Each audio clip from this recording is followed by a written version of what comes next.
ایک شخص نے 20 برس قبل ایک مکان خریدا۔ مکان کے لیے جو رقم استعمال ہوئی وہ حرام تھی۔ اب اسے پچھتاوا ہو رہا ہے کہ اس نے اچھا نہیں کیا۔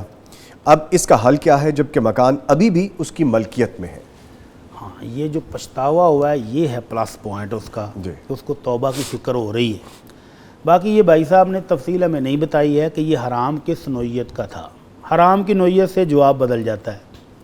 مثلا اگر یہ پیسے اس نے شراب بیچ کر کمائے ہیں، خنزیر بیچ کر کمائے ہیں، سودی کاروبار سے کمائے ہیں، تو یہ ٹوٹلی حرام تھا۔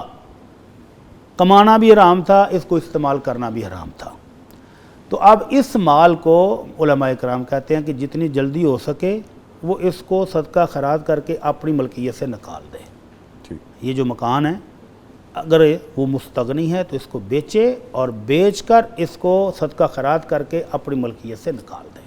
اچھا، جس طرح بینک سے اکثر لوگ لون لے لیتے ہیں اور اس طرح سے وہ واپس ادا بھی نہیں کرتے، سم گیمکس آپ کو پتہ ہے کہ بہت ساری اپنا لی جاتی ہیں، تو اس صورت میں سر اگر بینک سے پیسہ لیا ہوا ہے تو وہ بینک والے نکلوا لیتے ہیں، وہ تو آپ کی پراپرٹی اٹھا کے لے جاتے ہیں، وہ بھی سود ہے، وہ بھی حرام ہے۔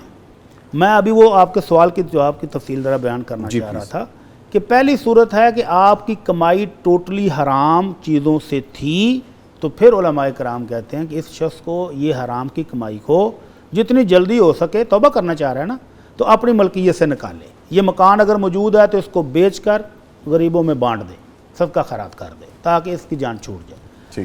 اور اگر بالفرض اس کو پتہ ہی نہیں تھا کہ میں جو کمائی کما رہا ہوں یہ حرام کی ہے، پتہ ہی بعد میں چلا، تو پھر اب خالی توبہ ہی کافی ہے، مکان بیچنے کی بانٹنے بھی کوئی ضرورت نہیں ہے۔ خالی توبہ کرے، اللہ سے معافی مانگے تو بس معاف ہے۔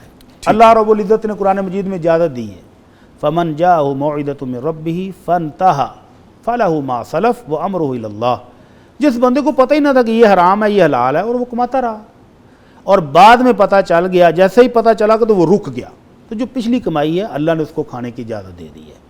اور ایک بندہ جس کو پہلے سے کلیئر ہے کہ یہ جو میں معاملات کر رہا ہوں، مثلا رشوت دے رہا ہے اور لے رہا ہے، مثال کے طور پر جھوٹ بول کر وہ کسی کو چیز بیچ رہا ہے، دھوکہ کر رہا ہے مسلمان کے ساتھ، یا چوری کر کے کسی کا مال اٹھا کے لے آیا، یا فراڈ کر کے اس کو ٹھگ لیا، اب اس صورت میں ہے علماء کرام کہتے ہیں کہ توبہ کا یہ حصہ ہے کہ جن مسلمانوں کا مال لوٹا ہے اگر ممکن ہو تو ان تک واپس بھی پہنچائے۔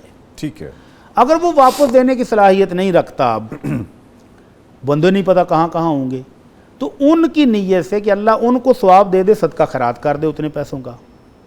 اور اگر یہ مکان جیسے انہوں نے کہا، اب یہ بندہ خود بھی ضرورت مند ہے، غریب آدمی ہے، پتہ چل گیا ہے کہ یہ میری حرام کی کمائی تھی، اس کو اب صدقہ خیرات کر کے بانٹنا ہے، لیکن اگر وہ خود ہی ضرورت مند ہو، خود ہی غریب ہے، تو اللہ سے توبہ بھی کرے اور اس کو استعمال کر لے۔ اور اگر یہ مالدار ہے، اس کے پاس اور مال پراپرٹی موجود ہے، اس کا اپنا گزارا ہو سکتا ہے، تو پھر اس حرام کمائی سے بنا ہوا یہ مکان بیچ کر صدقہ خیرات کر دے اور اللہ سے توبہ کرے، انشاءاللہ اس کی توبہ قبول ہو جائے۔